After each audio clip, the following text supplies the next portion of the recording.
We have a coconut that speeds up from the top of the tree as it comes down, hits the glass roof. It obviously gets slowed down by the glass roof and then continues in free fall.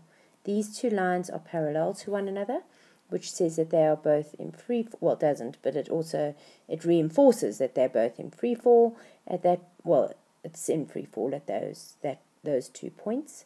So a coconut of mass 5,4 kilograms falls from a tree, breaks the glass roof of a greenhouse directly below it. The unbroken coconut continues to fall freely until it hits the ground.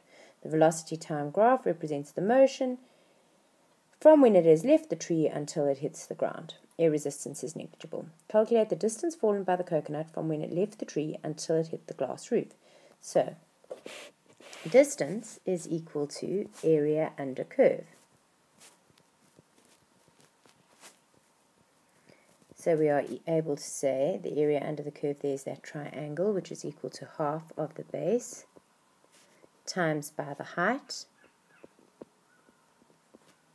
base height, and I land up with 3,14 meters. Calculate the speed of the coconut at the time 1,7.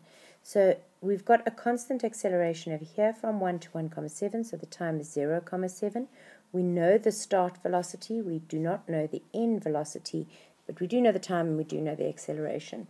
So we can simply say v is equal to u plus at, which is equal to 1,53, which we got over here, plus 9,8. It's all downwards is clearly positive because these velocities are down.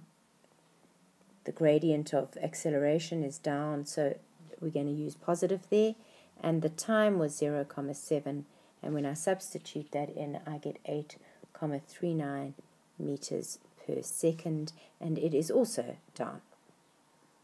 But we don't want a direction because they asked for speed, not for velocity. Calculate the net force acting on the coconut while it is in contact with the glass roof. Now, for a net force, we know that force is equal to ma. So I'd like the acceleration. I get that by the gradient, which is change in y over change in x. Change in the y value, I'm going to go and take from here and here, and I'm going to say 1,53 minus 7,84. That's the change in velocity over a change in time, 1,0 minus 0,8. I make sure that I get the right ones linked with the right ones. So 0,8, 7,84, and 1,0 links with 1,53.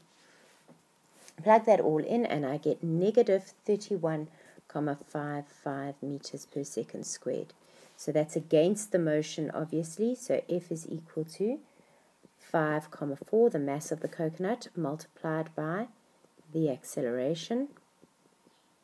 And I get 170,37 newtons, and that is against the motion, or if you prefer, upwards.